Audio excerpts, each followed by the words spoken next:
ആദർശനിഷ്ഠമായ രാഷ്ട്രീയത്തിൻ്റെ നിറകുടമായിട്ടാണ് ശ്രീ വി.ഡി. സതീശനെ കേരളീയ ജനത കാണുന്നത്. അദ്ദേഹത്തിലൂടെ ഒരു വലിയ സദ്ഭരണം ഇവിടെ ഉണ്ടായി നമ്മുടെ രാജ്യത്തിന് സമഗ്രമായ പുരോഗതി കൈവരിക്കുവാൻ സാധിക്കുമെന്നുള്ള വിശ്വാസമാണ് നമ്മുടെ ജനതയ്ക്കുള്ളത്. ജാതി മത കക്ഷി രാഷ്ട്രീയ ഭേദചിന്തകൾക്ക് അതീതമായി അദ്ദേഹത്തിന് പ്രവർത്തിക്കുവാനും ഒരു സോദരത്വേന വാഴുന്ന മാതൃകാ സ്ഥാനത്തെ സൃഷ്ടിച്ചെടുക്കുവാനും എല്ലാവിധമായ അനുഗ്രഹവും ജഗദീശ്വരൻ പ്രദാനം ചെയ്യട്ടെ എന്ന് പ്രാർത്ഥിച്ച് ശിവഗിരി മഠത്തിൻ്റെ എല്ലാവിധമായ മംഗളാശംസകളും അദ്ദേഹത്തിന് അർപ്പിച്ചുകൊള്ളുന്നു.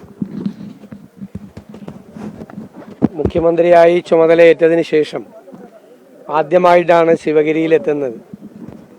കേരളത്തിൽ സൗമ്യമായ ഭാഷണം കൊണ്ട് കൊടുങ്കാറ്റ് സൃഷ്ടിച്ച് കേരളത്തിലെ സാമൂഹ്യ രാഷ്ട്രീയ രംഗങ്ങളിലെല്ലാം പരിവർത്തനമുണ്ടാക്കിയ ശ്രീനാരായണ ഗുരുദേവൻ്റെ സമാധിക്ക് മുന്നിലാണ് നിൽക്കുന്നത്.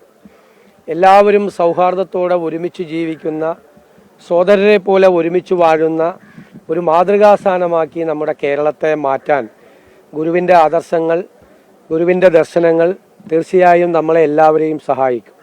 ഗുരു സ്വപ്നം കണ്ട ഒരു കേരളമാണ് ഈ സർക്കാരിൻ്റെയും മനസ്സിലുള്ളത്. ജാതിമത ചിന്തകൾക്ക് അതീതമായി മതസൗഹാർദ്ദത്തോടെ എല്ലാവരും ഒരുമിച്ച് നിൽക്കുന്ന ഒരു കേരളത്തിന് വേണ്ടി പ്രവർത്തിക്കുമെന്നുള്ള പ്രതിജ്ഞയാണ് ഗുരു സമാധിയിൽ വെച്ച് ഞാനിവിടെ പുതുക്കുന്നത്. രണ്ടാമതൊരു കാര്യം, ശിവഗിരി എന്ന് പറയുന്നത് ഗുരുദേവൻ്റെ സാമീപ്യം കൊണ്ടും സാന്നിധ്യം കൊണ്ടും പവിത്രമായി മാറിയ ഒരു സ്ഥലമാണ്. കേരളത്തിലെ ഏറ്റവും പ്രശസ്തമായ ഒരു തീർത്ഥാടന കേന്ദ്രമാണ്. ഇത് ഒരു അന്താരാഷ്ട്ര നിലവാരത്തിലുള്ള തീർത്ഥാടന കേന്ദ്രമാക്കി മാറ്റാനുള്ള എല്ലാ സഹായവും സർക്കാരിൻ്റെ ഭാഗത്തു നിന്നുണ്ടാവും തീർച്ചയായും.